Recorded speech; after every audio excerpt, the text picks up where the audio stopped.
Beyond Technical. Competitive gaming.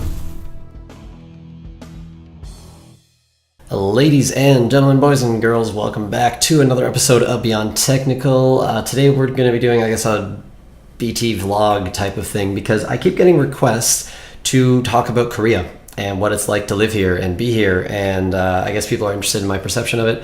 I'd like to think that what I'm going to give you right now is going to be, one, my opinion. 100% pure my opinion. Other people may have different experiences in Korea. I cannot vouch for them. I'm not going to argue with their experiences. I'm not going to tell you I am right and they are wrong, or they are wrong and I am right. This is simply my perspective on the country.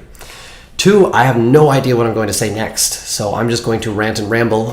It's not going to be overly organized. I'm going to apologize for the lack of organization, but I'm going to say bravo for the unadulterated truth that you're going to be getting out of me. I'm just going to talk the way that I normally talk, and you're just going to hear what I have to say about Korea. So on that note, I'm going to just touch on random subjects as they kind of pop into my head, and if anybody wants any more really detailed stuff on a specific topic, if this video does well and there's interest for it, I'm not against sitting down and putting some time into making that, so let me know. All right, without further ado, let's talk about Korea. So first, I think we should talk about me and who I am and what I'm doing, because maybe you don't watch my gaming channel and you don't know anything about me.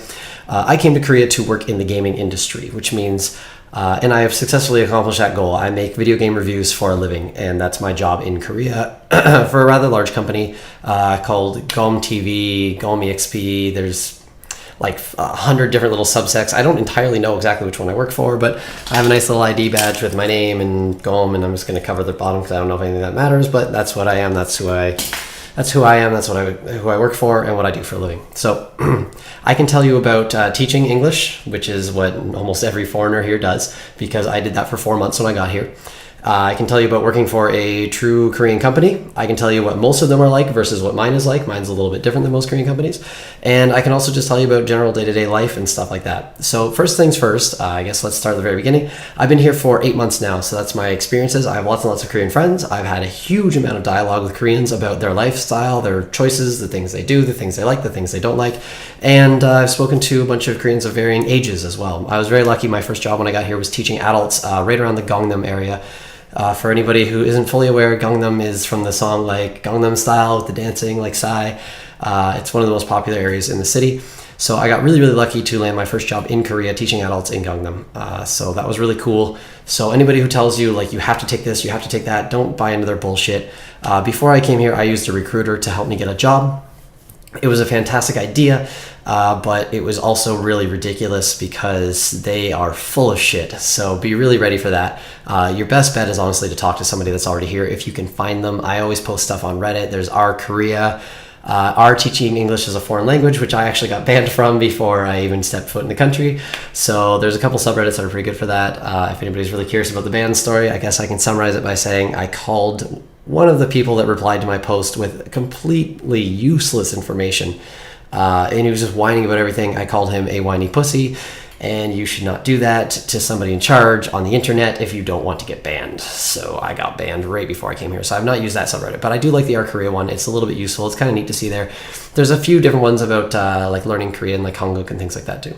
Okay, so I'm kind of, as I said, I'm just going to ramble incoherently as we go. So I came to Korea with zero knowledge. I looked up a few things about the country. I talked to my friend who came here before, but I knew absolutely nothing. I thought I would have months to prepare, so I went and got a degree because I planned to come here and I wanted to work in the gaming industry. I used to work in film, making movies and shit like that, like Pacific Rim and robots and cool shit like that. But I got a little bit tired of that job, so I decided to go try something different, see if I could land a job in the gaming industry, which has always been my passion, hence the gaming YouTube channel. I successfully got my teaching job, which was going to be my entryway into the country. I planned to do that for a year and then switch over, and that's not how it worked out at all, because that's generally how my life goes. It doesn't really work the way I planned. So first things first, I finished my degree. And then I was like, okay, I should probably start applying for jobs now, because if I'm going to a whole different country, that has to take months, right? That's a long process. So luckily I'm really, really organized and planned, and I get everything all in line way ahead of time. So what I did is I started getting all my paperwork ready a month before my degree was completed. So I had most of my paperwork already complete, minus a couple little odds and ends to tie up, and I started applying for jobs. Now, little did I know that I guess I'm some sort of ideal candidate. When you apply for jobs in Korea, they are allowed to be totally discriminatory. It's absolutely all right. So if you, first off, if you're going to come to Korea, get rid of your fucking North American mindset right away. It is not that different here, but it is different. You can't just be like, oh, I have rights, you can't fucking do. No, it doesn't work that way. By the way, strong language, watch out. You just have to deal with a lot of shit that you're not probably used to dealing with. And I'm a very, very arrogant, strong individual. So don't get me wrong. Like, I am absolutely all for standing up for your rights. But you just have to understand that here it's okay to judge you more on your appearance than it is in North America. In North America, we all do it. We just don't admit it. I mean, everybody I know judges everybody all the time about absolutely everything. But dear God, if you ever admit it, then you're a shallow piece of shit. I judge people constantly on their attraction, their appearance, but more importantly than anything, not even just their physical attraction, but their effort that they put in, which is a huge deal in this country. For example, right now, I'm wearing a shirt. I just got out of the shower. My hair is all over the place. And that's what I look like. It's because I'm making a video on the internet. It's not really important. Now, if I was going to go to a job interview, I would never, ever, ever go like this. I would, like make my hair look nice. I would make sure I'd get a haircut for starters. I'd probably wear a lot nicer shirt. This one has a collar. I don't know if you can tell, but I'd wear something a lot nicer than this. A lot of my videos I just wear muscle shirts because it's a very casual style thing. Casual is okay. But when you're going to go be professional, you're going to want to put it on a dress shirt. You're going to want to dress up like that. That's the kind of stuff people are really going to judge you on here. So when you apply for jobs, you have to supply, at least I had to supply a picture of me in a suit. I only owned one suit that didn't fit very well, so I kind of stood to the side and trimmed it down, and then I made the picture look nice and did my little smile thing or whatever it is that I do. And I forwarded all that, and within like a day, I had just recruiters from everywhere hounding me. They're still sending me emails, even though I'm in the country and I've already got a job. So it happened very quickly. So for anybody who's actually looking to do something like that, you might get into a whole whirlwind of stuff right away. So I thought I would have months to prepare, and I had, I think, 3 days instead. I got a really cool offer in Gangnam, and I couldn't really pass it up. So I actually had 2 job offers within 48 hours once I started applying. So, however, again, I'm going to be really brutally honest here. I am an okay looking white guy, and that goes a long way in Asian countries. I couldn't get a lot of jobs that a lot of people can't. I'm going to be straight up with you. Black people, I'm sorry, you're just going to have a rougher time. Not that it's impossible. There's tons and tons of black people in the country. You're not going to be totally ostracized or anything like that, but there is a level of racism here towards black people, and I've heard it quoted enough times. People probably not, well, some people will say it to your face. Most people won't say anything to your face, but they're going to have that little bit of judgment going on anyways. And it's going to just be a little harder. So it takes me 3 days. It might take you 6 days to find a job. So it's not impossible, but it's just going to be a little more struggle. If you're hot and female, Korea is an excellent country for you because everybody is going to bend over backwards to do everything they want for you. But if you're hot and female, that's your whole life anyways, so you're probably pretty used to it. Other than that, I know a bunch of, good-looking, ugly-ass people, everybody all over the place that has jobs here, so it's not all that about appearance, but appearances do matter. Okay, so I came to Korea after 3 days. I had absolutely no idea how anything worked. Just for those of you who don't know, annyeonghaseyo is how you say hello in Korean. I didn't even know that. I got off the plane and I was like, I don't know what I'm doing. And I just, thank God I walked out and there was a dude holding the sign with my name on it, or I would have been completely lost. And I was ready for that. I bought a plane ticket and I was like, okay, if this shit goes south, whatever. Because technically, I didn't know it at the time, but I did come here illegally. I came here on a tourist visa, which you are not supposed to do.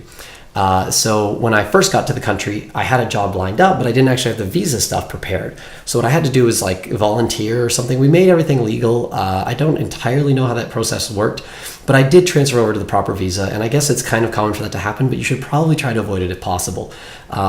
Some places, if it's a really rushed job, they're probably going to do something like that. Let me just tell you, if you have to go to Japan to get your visa, it's a whole nother long drawn out process. So I went to Japan to get a visa. You don't want to do that if you're coming to Korea. Sorry, I didn't mean this to be just an entire how-to English teacher, but that's kind of, I think, what most people are going to start off with. So I'm just going to go chronologically as this goes. So going to Japan is like a 2-day process. You have to stay in Japan. You have to get a hotel. You have to be there for a bit. You go to Fukuoka, which is, in all honesty, a really boring city. I went during the cherry blossom season, which was amazing. They were beautiful. I went to all these temples and stuff. It was really cool. But it's really not that exciting. In 8 hours, I saw pretty much the whole city. I was lucky and I met some girl there that I didn't know, and she had this whole itinerary plan. So I was like, all right, let's go, and tagged along with her. So for everybody else, if you're going to come here, I suggest getting your visa shit sorted out before you get in the country. There's tons and tons and tons of jobs. I get offers every day, and they're actually pretty lucrative. Now, the other thing that I was really keen on is I wanted to be in Seoul. I was very, very adamant that I needed to be in the city. Now that I'm here, I honestly would probably have been all right just being near Seoul. It's not really that different. And in all honesty, even though I'm in the center of Seoul, so I lived in Gangnam, which, let's say Seoul's a circle. I'm going to look at it with you guys. So Gangnam is kind of like in the bottom rightish. Now I'm at Samsung, which is a little further to the right. It's a couple subway stations away. And that's kind of, Seoul's like a big circle. So if you want to go anywhere in Seoul, even if you're in Gangnam, it still takes you like 45 minutes to an hour to get anywhere. The only thing you can get to quickly is exactly where you are. So if you're going to be in Gangnam all the time, then live there. But like I've got coworkers that live in like Hongdae and they have to bus for like an hour to get to work every day. So it really takes a long time to get anywhere because this city is massive. It's way bigger than anything I've ever experienced in my entire life.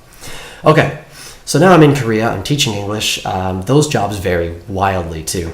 Just one thing you should know, as long as you can get a release letter from your company, you are never stuck in a job in Korea. So if you do get a shitty place, you don't actually have to worry that much. Just get yourself to Korea and then you can work it out once you get here. Because once you're here, you have so much bargaining power for positions, it's ridiculous. Every job wants to hire somebody already in Korea, and little did I know there's a shitload of people already here looking for jobs. So you have a really big advantage to that. So if you're really gung-ho to get here, as long as you got your degree and you can get all your paperwork sorted out in the country, come on to Korea. You'll have no problem finding a job because English teaching jobs are everywhere. So let's get into the people now. That's like 10 minutes of just talking about how to fucking come to Korea. What about once you're in Korea? What's it like?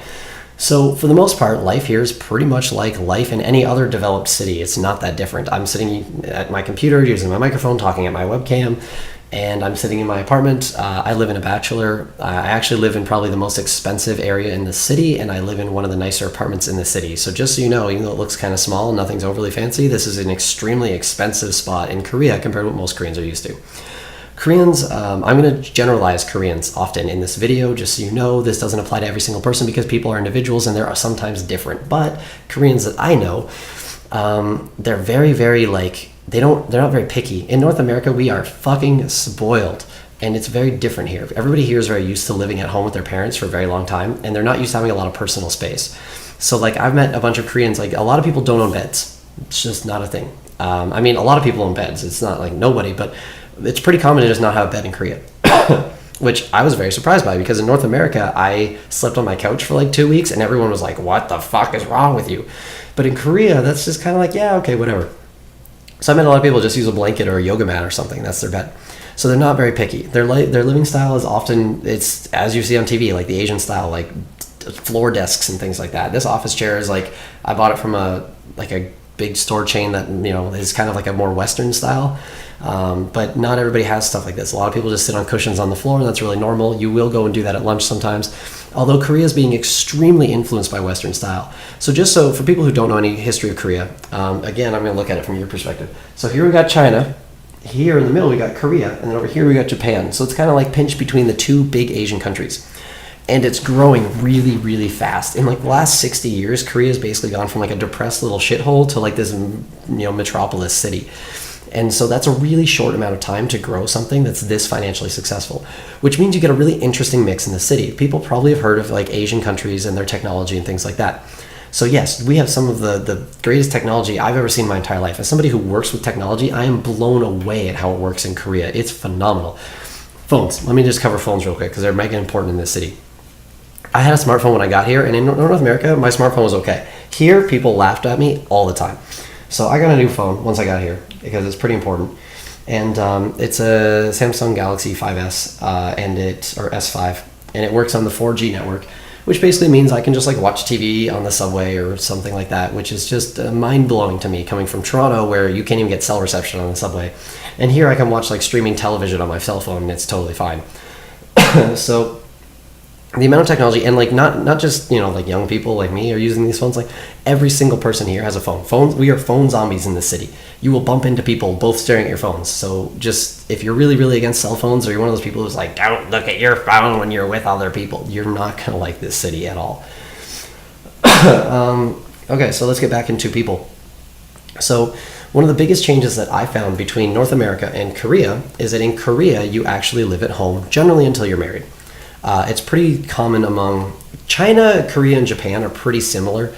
There are some differences, but these ideals are pretty common amongst all Asian countries as far as I have been informed. I have not been to China. I've been to Japan, but only for like 2 days, so don't trust me too much on that. But from what I've been told, and I've met a bunch of people that are Japanese or lived in Japan, things like that, it's pretty common.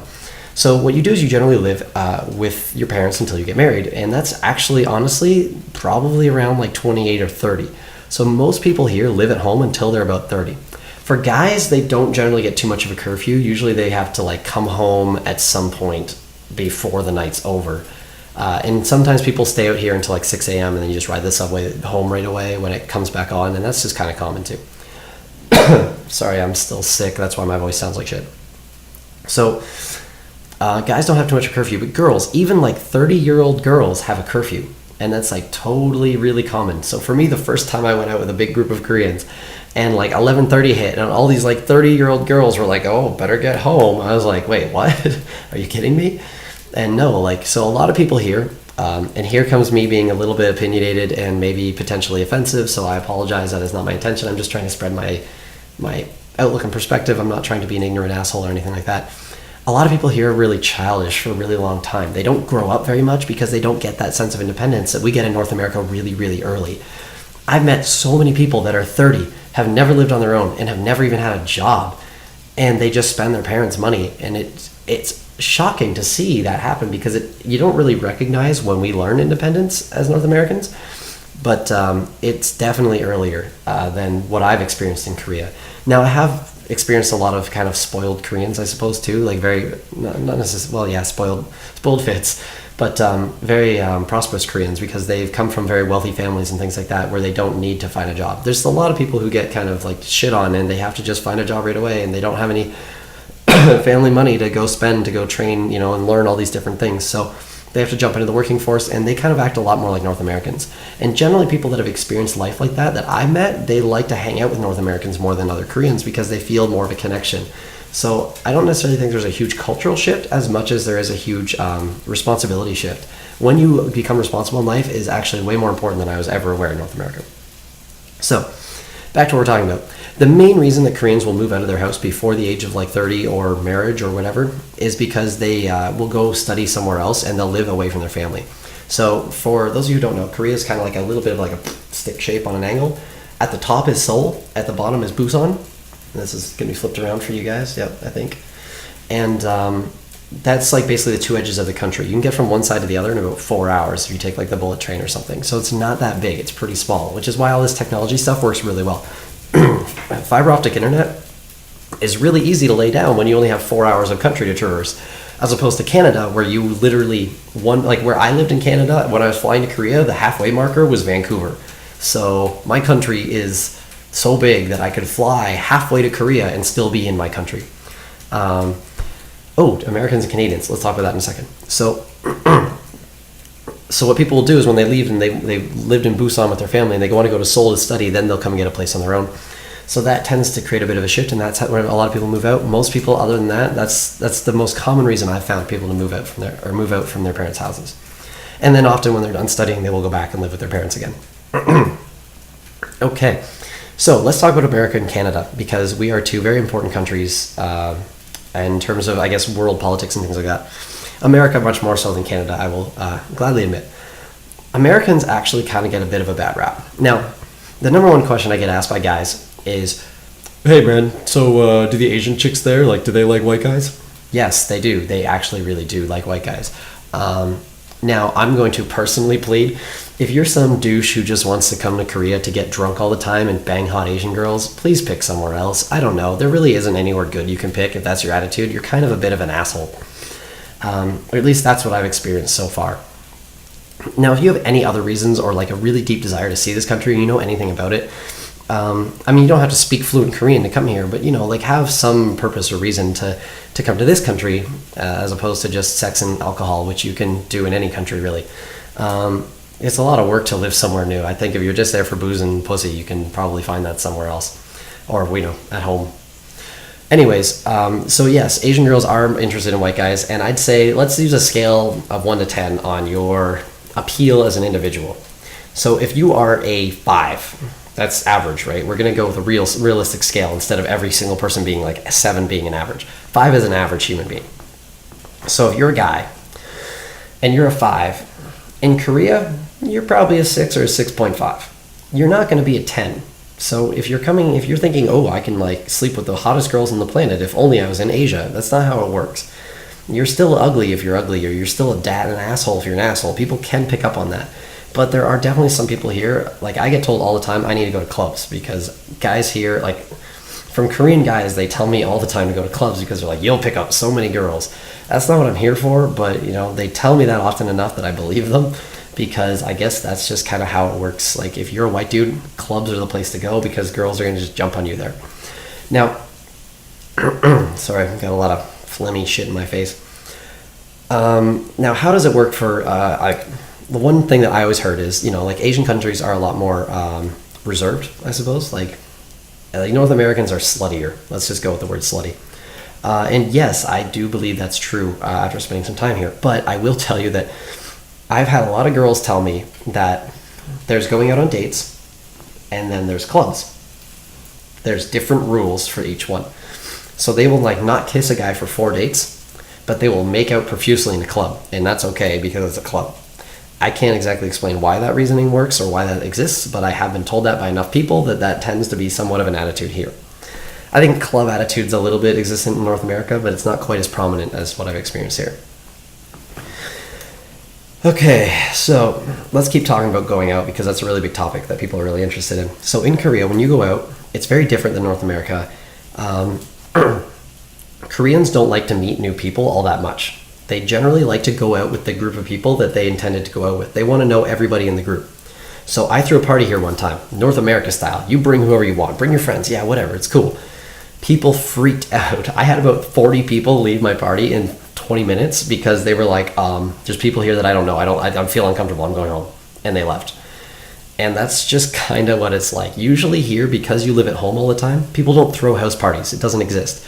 So every single person goes out to a bar or a pub or something like that for a party. And when you go to a bar or pub, you go out with your group of friends. And that's it. And so people don't really get used to mingling with strangers all that often when they drink. Now, they're drinking. They're drunk people. They're going to mingle eventually. And sometimes like 2 guys will join 2 girls at a bar or something like that. But it's like you don't just randomly bring people to a group. It's not really okay.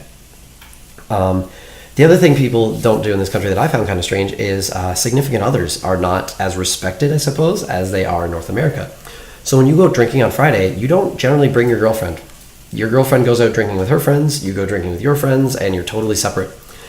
And most people are very happy with this setup. They don't really want to spend time with their girlfriends unless they're like out one-on-one or something like that. Again, these groups don't really mingle.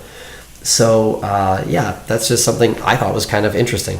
Rather, a strange thing that I was not aware of before I came to Korea. Now, when you actually go out to a bar, establishments do vary all over the country.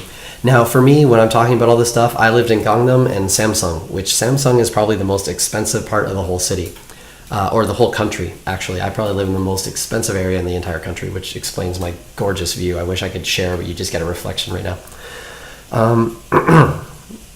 So a lot of times when I've gone out in Gangnam and places like that. So that's a lot of my experiences. Although I've gone to like Dongguk and Hongdae and all over the city. So I've seen a few spots, but I haven't gone to like the really cheap, dinky cities in the middle of nowhere. Most people that come to Korea, the first thing they do is they get a job teaching English in some little buttfuck city in the middle of nowhere, because you kind of normally have to work your way into Seoul. I got a little bit lucky.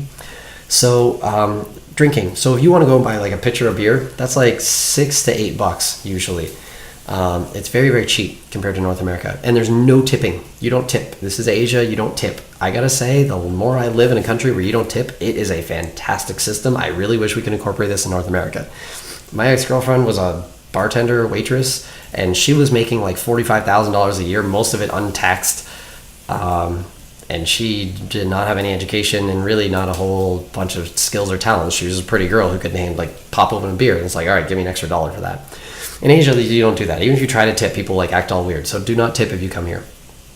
And it's kind of a nice system because then it's just a low-level job like every other low-level job. And there's not a lot of onus on people to tip and should I or shouldn't I? And then it's not about how pretty are you or how good looking are you. I have idiot friends who tip $50 every time the girl's hot. So you just get rid of that here. So you go, you buy if it says $4 on the menu, it's $4 too. There's no tax on top of the price. The tax is already factored in for everything. So every time you see a menu that says $4, it's going to be $4. So I think it's really, really cool. When you go buy a drink, you know exactly what you're paying. There's no hidden costs, and those little things add up a lot more than you realize. In North America, a night out is you might drop $200 easily. Here, you might drop 30. Like when I dropped $30, I'm like, damn guys, that was expensive. Like it's just such a different world. You can get pretty sloshed for very cheap. Sorry. The other thing that's really cool about Korea is there is no last call, and there is no carry laws about public drinking. So you can go drinking straight down the road, just glug, glug, glug, glug, as you walk down the street, totally fine. Cops will be like, hey, how's it going? Like, it's just friendly. The other thing that I think is really cool about that is in Korea, I have yet to see Koreans cause any violence in any drinking establishment ever. In North America, I'd be hard-pressed to go out one night and not see any sort of violence. In Korea, I have seen, the only violent thing I've seen is from foreigners in Korea. One dude headbutt another guy, his nose busted open, blood went everywhere, but that was like, two white guys fighting. I have not seen any Koreans cause any sort of conflict at all, which I think is amazing, because one of the big reasons that I'm a huge advocate of actually having last call is because I live near enough bars that I don't want people out until 4 or 5 in the morning. But in Korea, no problems. So hey, no last call. It's great. A very common way to drink here is actually that I think is pretty cool is you go to like a corner store. 7-Elevens are everywhere. Like 7-Elevens exist in Canada. You see them once in a while, but they are like every 10 feet in Korea. 7-Eleven and GS25 are the two most popular convenience stores that I see. They have little picnic tables set up outside of them. You just go sit down at the picnic table and drink your face off and leave whenever you want. Clean up after yourself if possible, and but even then, a lot of people don't. And that's just it's like a popular thing. You'll see like business suit guys, like really fancy dudes.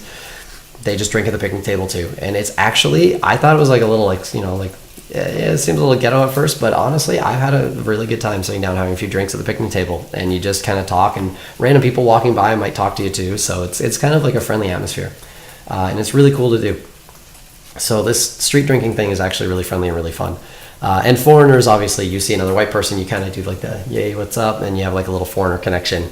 If you are white, they are going to assume you speak English. So if you don't speak English, like I speak 2 languages, I speak English and French. And I met a bunch of French people here, and they're like, yeah, you don't ever assume that anyone speaks German or French or, Swedish. No, it's always just English. And that's really a universal language as you travel anywhere. For anybody who doesn't travel a whole lot, pretty much anywhere you go, English is probably the most useful language you can possibly have. It's the most likely thing you're going to run into people speaking. English is extremely prominent in Korea. For anybody who's wondering, it's extremely, extremely likely that you will talk to somebody and they will speak perfect English. I start to try to bust out my broken ass Korean, and they're just like, yeah, what do you need? And I'm like, okay, never mind. Like, English it is. It makes it really difficult to learn Korean because it's so unnecessary. Like, I even work in an office full of Koreans, and I'm going to say about 90% of them speak pretty fluent English. So it's pretty common. There will be some more rural areas where it's a little rarer and it's harder to get along without any Korean. But the more time you spend here, the more you're just going to start meeting people who speak Korean and can help you out if you need it.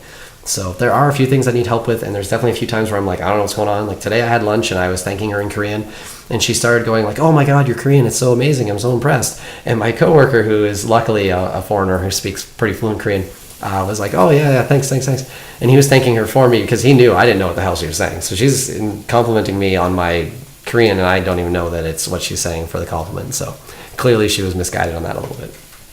So that's how bad my Korean is. I've been here 8 months and it's still that bad. First thing you want to do if you ever do come to Korea, learn to read the letters. Do I have an example around here? You're going to look at my air conditioning remote. So, is that going to be clear? Nah, all right, you know what? My water jug. Those are Korean characters. You're going to very, very quickly be able to tell them apart from Japanese and Chinese characters. Chinese does overlap with Korean a bit because Korean is built on Chinese, so there is some Chinese that you're going to use in Korea. But that's what they look like. Each of these symbols is its own individual letter, basically. So imagine in English if you could write like 4 letters in a block. That's how Korean is written. So they're all individual letters. So that little like swooshy thing is an S. That one, the stick with another stick coming like the sideways T, that is an A sound, and this box is kind of an M sound. So that's sam. Samdasu, that's what that says. Now I can't tell you what Samdasu is. I think it's a brand name, but I can read it, and that's really important because in Korea, oh, there you go, English version. In Korea, one of the things you're going to see all the time is actually a lot of stuff is written in English. They very, very heavily borrowed on other languages. Korean's kind of like a mixture of Chinese and English, like mushed together. So a lot of words, like I'm currently on the computer, computer is computer in Korean, except they pronounce it differently because their letters are not the same as English. So their pronunciation's a little different. So they have a really hard time saying R's, which is why everybody makes fun of Asians trying to speak English and say R, right? I'm sweating profusely, by the way, because I have my fan off so that I can tell you guys this story, and that means it's really hot in here. So back to the story. So Koreans have a really tough time saying R's because they don't really have that sound in their alphabet. It's more of an L. So it's a mix between an R and an L sound. So that's why a lot of stuff, it's computer in English and like computer in Korean. It's close, but it's different. Taxi is like tashi. So you can understand the words, but you're going to realize they're just a little different. So if you spend a little time here, you'll pick up on that pretty quick. Being able to read is really, really helpful. It only takes about a day. The language is very simple. There's only like 24 letters or something like that. And you'll get the hang of it pretty quickly if you practice a little bit. So, all right, back to people. So we've covered drinking. We've covered, you know what, let's talk about two of my main interests because I think people that are following this channel might find that stuff to be up their alley. So number one, gaming. Gaming in Korea. First thing most people think about when they hear Korea from North America is StarCraft. So for anybody unaware, the company that I work for, GOM, is the host of the GSL, which is the Global StarCraft League. We got a little something going on in my head. Anyways, so they have different codes, like code A, code S, things like that. So we have, like I go to work and there's some of the top professional StarCraft players in the world coming in and out of the building all the time because they're there to play their matches for the night or whatever. It's kind of cool to just be able to like take a break from work, go downstairs and like watch Flash play StarCraft. For those of you who aren't StarCraft fans, there is a big gaming culture in Korea. My job is not StarCraft related. I'm just going to pause for one quick second and come back less congested. Okay, sorry for the quick cut, but I just need to blow my nose a little bit. One of the things I should, I guess, mention is if you're going to travel to a new country, you're going to get sick. I am almost never sick in Canada. I used to like joke that I was immune to diseases. I lived with an ex-girlfriend of mine and she would get like this downright plague and I'd be like, oh, it doesn't worry, I'll give her a kiss on the lips as I go to work because I just wouldn't catch anything. Here, oh yeah, you get sick. This is probably my fourth cold and they last for like 1 or 2 weeks. And even little things like a mosquito can bite me and it'll like swell up into this big welt. Like there's a lot of stuff your body just is not used to unless you've been in that country. And I lived in Toronto before I came here, which is very, very Asian centric. There's tons of Koreans in Toronto, so I was definitely exposed to some Korean stuff, but not everything. So you're going to get sick if you go to a new country. If you don't, you are very lucky. You just magically dodged all the bacteria or something. So, okay. So where were we? We were talking about gaming in Korea. So the biggest game in Korea is the biggest game everywhere, League of Legends. It's trumping absolutely everything by far. OGN is the big League of Legends company in Korea, and they are hosting absolutely everything here. Worlds is about to happen in like 2 weeks. I don't have tickets, so I'm going to miss it. It sucks. I'm not a big watcher, though. I usually like to play games more than observe them anyways, so I'll have to catch it with most of the other people that are in North America. So gaming is a pretty big culture here, but it's not... The way people think about gaming in Korea, or the way it's portrayed in North America, is like gamers are rock stars. Oh my god! And like, yeah, I mean, we have a big studio. You go downstairs and like walk in the studio, and like there's seating and like girls cheer and throw their signs in the air for the gamers and stuff. So like, yeah, there's a little bit of rock stardom going on. North America was really far behind. This was like such a foreign concept, but now we have League of Legends, and that's probably the biggest thing that's been an eye opener for North Americans because North American League of Legends players, they have the same thing. They've got fangirls and stuff too. So there's a ton of North Americans that have that same thing going on. So it's actually pretty much the exact same in both countries with how gaming is portrayed. The companies here have been rooted for a little bit longer. They used to have StarCraft on TV, like a national broadcasted channel. Almost every single guy in their 20s was huge into StarCraft 1. StarCraft 1 was massive in Korea. StarCraft 2, not so much. It's still big, but it's not nearly as big. The problem is Korea has conscripted military, conscripted, which means mandatory military service only for men. Men have to serve 2 years in the military. Girls have no required military service at all. So guys are a little bitter about that. If you ask them about that, they're always like, yeah, the girls should have to do half the military service too. So because guys have to do this, they usually bang it out in their like early 20s. And in Korea, you're kind of expected that, you know, gaming's a childish thing. after you get past your 20s, you should grow up and you should go and get a real job, or focus on your life and be a contributing citizen to the country. This means is most people that I've met, they played StarCraft 1 a lot and then they quit and they don't really play video games at all anymore. Most of them give up video games entirely. And like I've met guys who tried to go pro in StarCraft 1. That's how much they played. Like pulling like 400 APM in StarCraft 1. APM stands for actions per minute for anybody who's unaware. And they don't play any video games at all ever anymore. So it's very different. Most houses are very, very small and crammed, and a lot of people are sharing bedrooms and everyone lives at home forever. So I'm very lucky to have as much space as I have.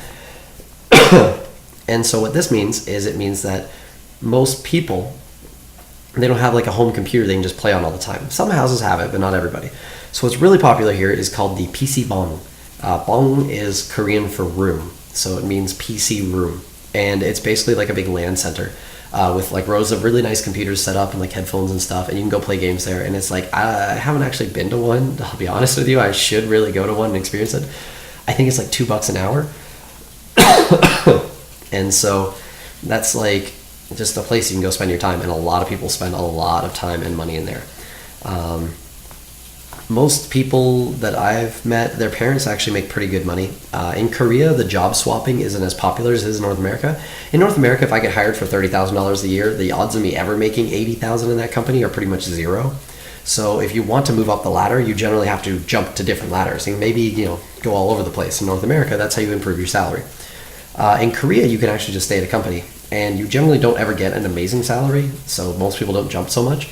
But they get, the jobs are really secure here. Once you get a job, it's very rare to get fired. It's very rare to get let go. I mean, a lot of companies are full of people doing nothing all day long, and they're still working.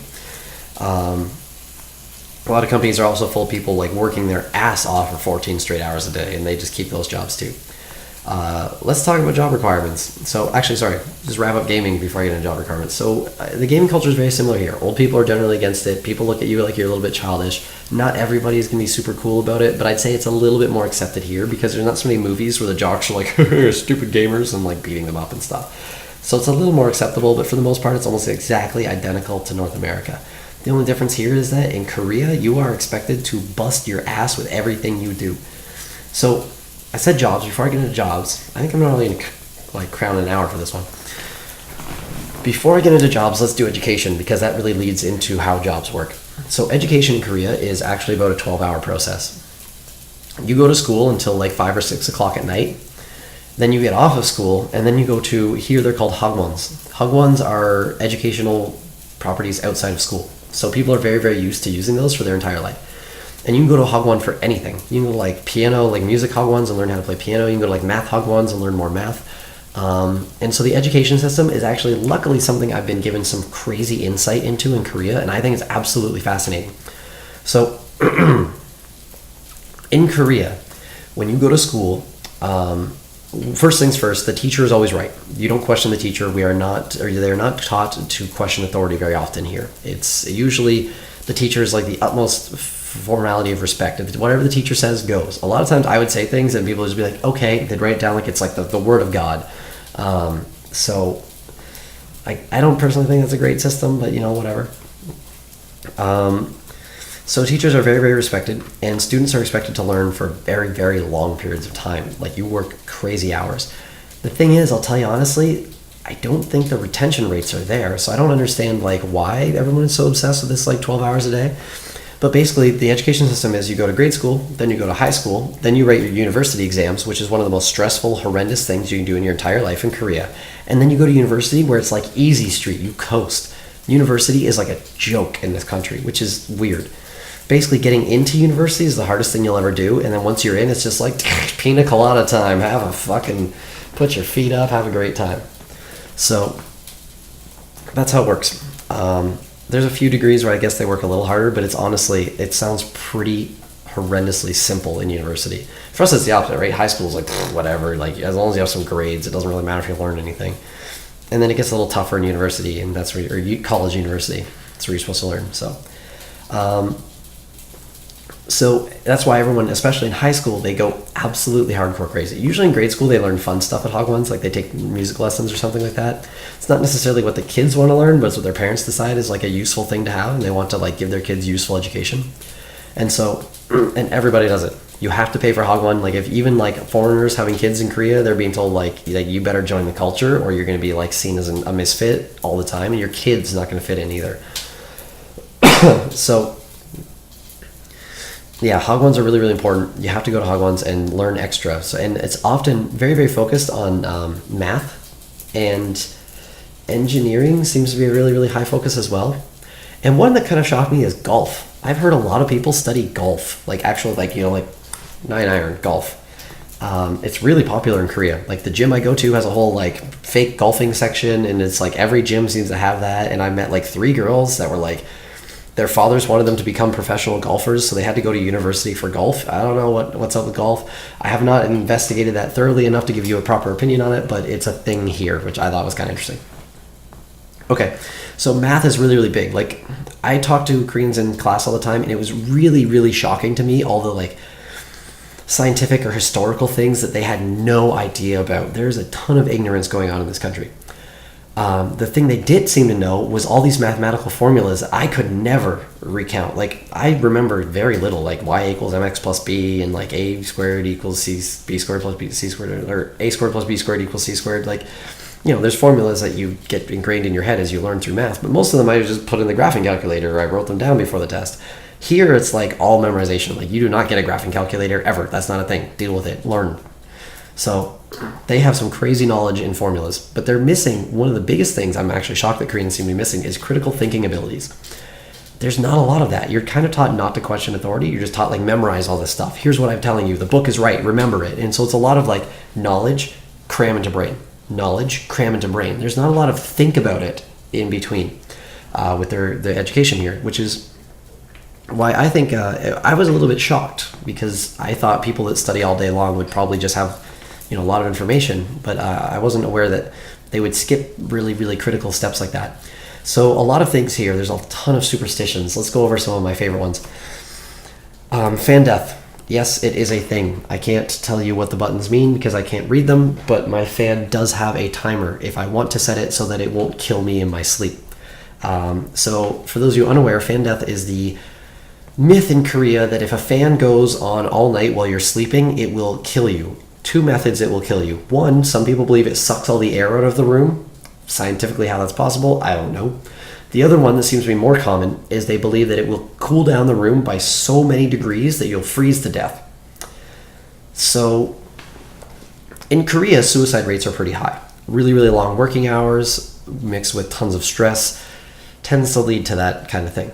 So I think what ended up happening is the government or somebody basically wanted to cover up suicide. So they started saying, oh, it wasn't a suicide, their fan got them. And then that just became like a go-to answer or something. And then the public at some point bought into it and believed it. So a lot of the older generation Koreans believe that. A lot of the younger generation Koreans don't. I'd say maybe about 20% of them, when I polled Koreans, believed fan death was real. I did inform them it's not, and showed them like Wikipedia articles and things like that to explain the science behind it. But that's a popular one. Another one that's really common here is there's a ton of like dick food where basically you eat it and then you're supposed to get like, the magic hard on that's going to just, blow your girl's mind or something. So there's a ton of foods that they'll tell you are stamina foods. That's their word for it. And they'll be like, that's a good stamina food. You should eat more of that. And I'm like, okay, thanks guys. Like, glad for the penis tips. So there's a lot of myths about random foods that are supposed to make you better at sex. That one pops up quite a bit. My personal favorite, the one that's caused me the most grief and interest, has been the acid rain. So Korea is a very populated area, especially around Seoul. The population density is insane. There's about 10 million people in this city. So there's a lot of acidic rain, and it causes a lot of damage to buildings and structures. Now, for those of you unaware about acidic rain, because I've done my research since I came here, acidic rain is not harmful to human beings in any way, shape, or form that has ever been proven. So if it's harming human beings, we are not aware of it. Part of the reason it harms buildings is because they are always exposed for an extremely long duration of time, and because of their structure is not organic, so it can't handle acidic chemicals as well as human beings can. We're always taking in a lot of acids, right? It's kind of what we do. But rocks are not very good at that. They tend to just erode over time. It's kind of like water, you know, going swimming doesn't scare us, but if you have water touching rocks all the time, they break down and erode. Well, the same concept with acidic rain. But Koreans don't really believe that. Most Koreans believe that acid rain is going to do two things: either kill you or harm you in some way with poison or something, and burn out all your hair. I'm told all the time I'm going to lose my hair. So Koreans are like crazy about umbrellas. I threw a party on a roof one time, and there was about 60 Koreans on top of this roof. And it started spitting, just like little drops of rain. Like every minute or two, you'd kind of feel one. Boom, like 60 umbrellas popped up immediately. It was absolutely hysterical to me. I was like laughing my ass off. They were all freaking out and like Matt, it's raining. We have to go. Matt, it's raining. I'm like, it's not raining. It's like spitting. Just relax. It'll be done in like 10 minutes and we can just keep having our party on the roof. Like, no, we have to go. Where else can we go? I'm like, guys, relax. And then people started going home. Like they could not handle a little bit of spit. Like they needed to leave. So I always thought that's really funny. I don't own an umbrella. I never did in Canada.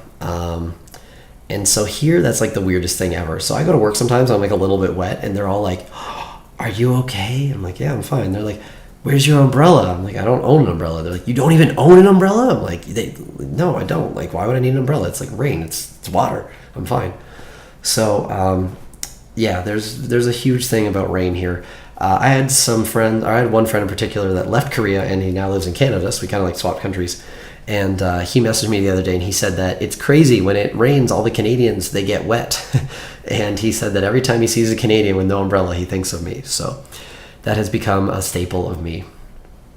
All right, back to the point I was originally covering, school. So you've gone through school and you get to high school and you have to pass your education, your university test. Your university test dictates everything. There's very, very few popular universities because the country's not very big. So there's like one top Korean university, Seoul National University, I believe. You like have to go there. It's like super important. A lot of people go to a couple other ones that are kind of okay, but like everybody really wants to go to the top university. I guess jobs really, really, really look at where you went to school here. So to get in, you basically need to be the absolute best. And the best is basically, they rate like a version of an SAT. It's a crazy hardcore test. I think it's written over 2 days and it's like, it means everything. If you bomb that test, you're screwed. I don't know the actual statistics. I'm going to make one up out of my ass. But it's something like 95% of Koreans, like current generation Koreans, have their university education. Like it's not a thing you do if you want it. It's a thing you have to do because everybody else has it. So that's why they study shit like golf, or, you know, like they go to programs. Like I knew a guy that was like, he had a degree in chemical engineering and had no desire to ever work in chemical engineering. And I'm like, why'd you do that? He's like, I don't know. It was a degree. I just needed a degree. And so that's what people do. They've all got degrees in something. So a very common question in Korea is, what's your degree? Or what did you study? You'll hear it all the time. It's just so common that like people don't even expect that you didn't study. And foreigners, in order to come to Korea, you have to have a university education if you want to work in this country. So basically they're used to all their citizens having a degree, plus all the foreigners in the country have a degree. So it seems like to them that everybody has a degree. I know tons of friends that don't have degrees, but that's not how it works. So once you get into university, it legitimately is very easy. I have not been told by anybody that they had a hard time at university. That's usually when they like kind of like party a bit and go to bars and get drunk and just like, you know, let loose finally because their high school days are over. Although again, people are still a lot more responsible here than I'm used to in North America. Although I did talk to one girl who got so drunk she needed to go to the hospital to get an IV for 7 days straight. So I don't know what that means. The hospital in Korea. So doctors, going to the doctor is extremely cheap and extremely easy. You will be in and out of the doctor's office in like under an hour. I went one time so far. I saw 2 specialists. I was in and out in under an hour. I had no insurance. It cost me $100. With insurance, it probably would have been a $20, $25 visit. A lot of them, if you go to the doctor real quick, it's like $10. So they're in and out in under an hour. It's like $10, and then they get back to their life. So Koreans will go, at least the ones I've met, for everything. I have been sleeping for 12 hours a day for the last week and been sick for beyond that. I can still hardly breathe and talk right now. And I have not been to a doctor because I'm fine. It's a cold. It goes away over time. Koreans are like, they think I'm absolutely ludicrously insane for dealing with this and not going to the doctor immediately. Like you get a sniffle, it's like, ooh, doctor time. So that's my experience. This is what I've seen a lot. I know there's probably some tough ass Koreans out there that don't do that, but the ones I've seen just run to the doctor the second there's anything wrong because it's easy and they can. Okay, so you graduate high school, you pass your test, you get into a good university, you go to university, you cruise through the simplistic program, you graduate, ta-da, now what? Okay, for most guys, at some point in time, they got to do their Army service. So this is a perfect time, right? Before they really get into anything, Army service time. So you go to university, bang, diploma, get out of there, boom, Army, done, 2 years of Army, then they're actually on to their life. That's why there's a lot of Koreans that are like 30 years old before they're getting married and stuff, because that military service pushes you to like 24 by the time you're able to like get your first job. And so like we're like probably learning that shit at like, we got our first jobs like 16.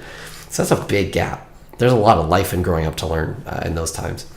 So in the Army here, when your mandatory military service pays you almost nothing, so they don't come out like financially set or anything like that. They're like just a little better off than when they were like fresh out of school with a ton of debt.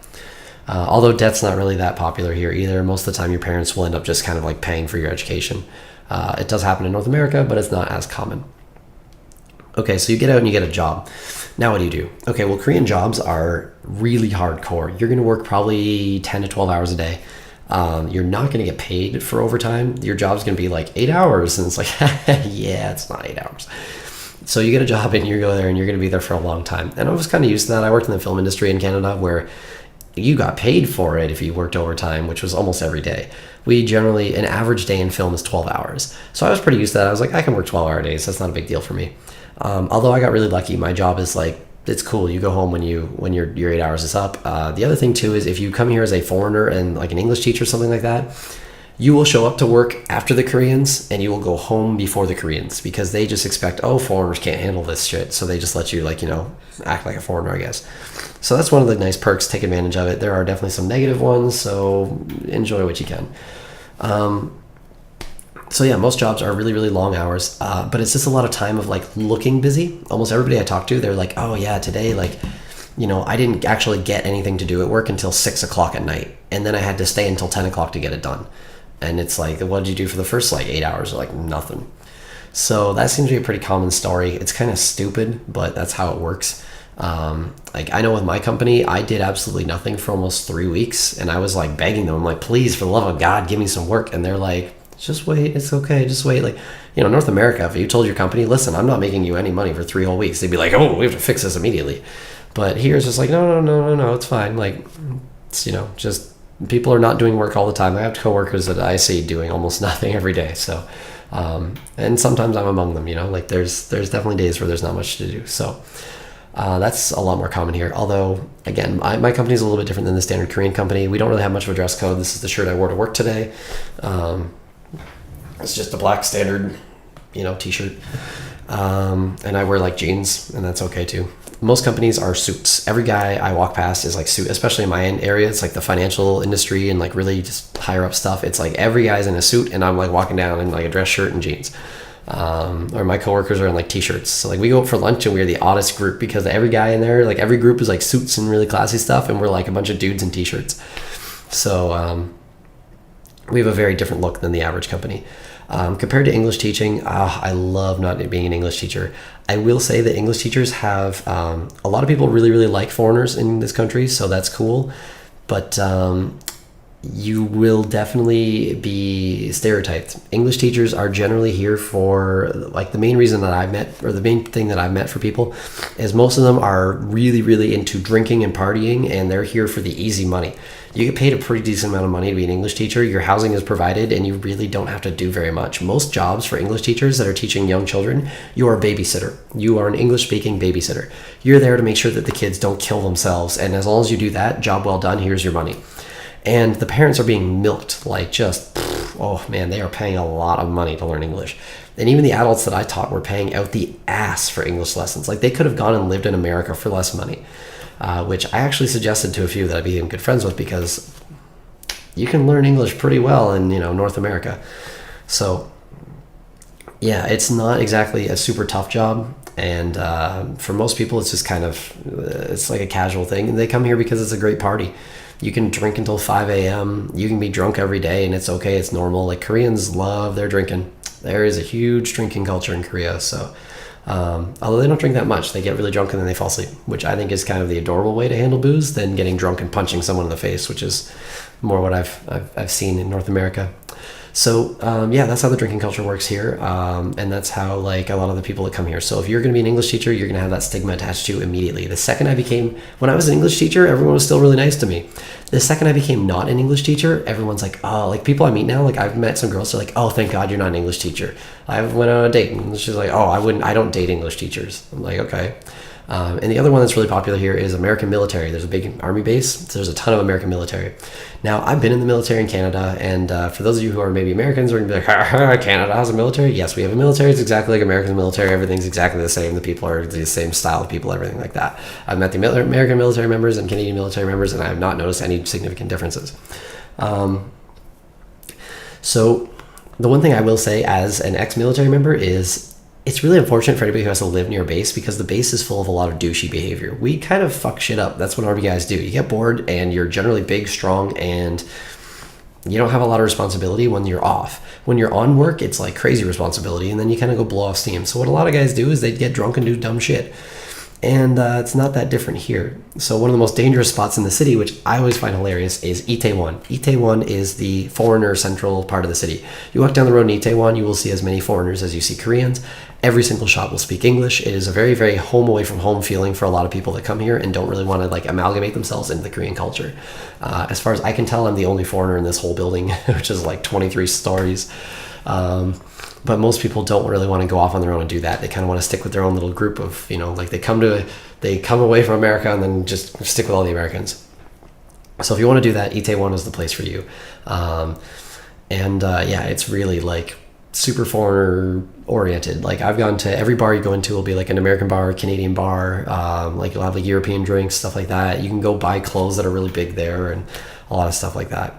Clothing I won't get into. I'm pretty sure everybody can kind of understand. It's a little bit smaller than usual, but nothing crazy. If you're mega fat, you're going to have a problem in Korea. Order a bunch of shit from America. Nicest thing about the civilized world is that you can order from any country anywhere. So anything that you can't get here, which is pretty rare, you can get almost everything here. You can just get it shipped from the States if you need it anyways. All right, so that's life. Yeah. Okay, let's talk about the language a little bit before we wrap this up. And then if anybody's interested in more, we'll finish with that. I'm getting off topic. Language. So the way Korean works, let's get my trusty water bottle again. So we got the 4-letter thing going on. But the thing about spoken Korean that's really important is there's a lot of respect. There's actually multiple levels of how you speak, and you will literally use an entirely different set of words depending on who you're speaking to. So if you're talking to somebody older than you and literally 1 year older, they get the respect language. If they're the same age as you, generally you use like a middle level language, and then there's like a low level friend language. So it's kind of like learning 3 languages at once. I personally refuse to do that because it's way too complicated for my brain, so I just kind of learn the high level stuff, and I talk to everybody that way because everyone's like, oh, silly foreigner, you use Korean words. So the easiest way to tell somebody's being really respectful to you is the word yo. 안녕하세요, right? It's that yo at the end. So if you hear yo, sorry about the beeping, that's my rice, it's ready, I'm going to grab that in a minute. So if you hear yo, that's generally the respectful way of speaking. It makes it really complicated to know when to say what, but as a foreigner, you kind of get a pass anyways. Nobody expects much from you. If you can speak a little bit of Korean, or if you can have actually even a small conversation, people are extremely impressed. So that's really all you need to pull off to kind of shine here as a white person, or a black person, or anybody that's not really Asian. If you're Asian, they have a much higher expectation of you, even if you're like Chinese. I met a Chinese girl and I went out with her, and actually I spoke more Korean than she did. So I was trying to do the ordering and things like that. And it was hilarious because when you're white and you're with an Asian person, they don't even look at you. They come down, they walk over, and they just talk to the Asian person. They're like, what does he want? Like, they won't ask you, they'll ask them because they probably speak Korean and you don't. So it was great because with somebody from China, she speaks Chinese, not Korean. So, she can't help. So they would ask her questions and I'd be like, hello, over here. We want 2 of these, please. So, expect that kind of treatment. There is one last thing I'm going to touch on before we go. Racism. There is a minor amount of racism in Korea. I have not personally had it affect me in any negative way so far. Although I am a rather large white guy, I don't know if there's any intimidation going on there, but I have had a few people run away from me, so maybe a little bit. Although I don't think I look overly scary.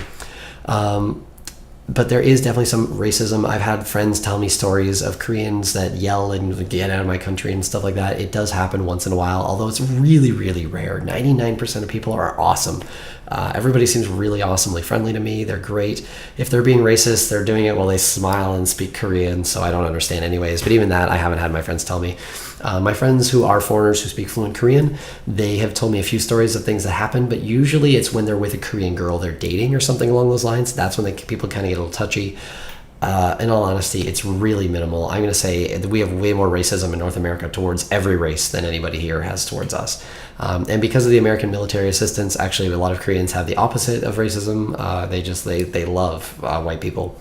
So there you go. That's me talking for like an hour about Korea. So anybody who's really interested in the country, I hope this gave you some insight. I hope I didn't bore anybody to death too much. I tried to kind of talk a little bit quickly, but again, I'm feeling like crap right now, so this is what you get.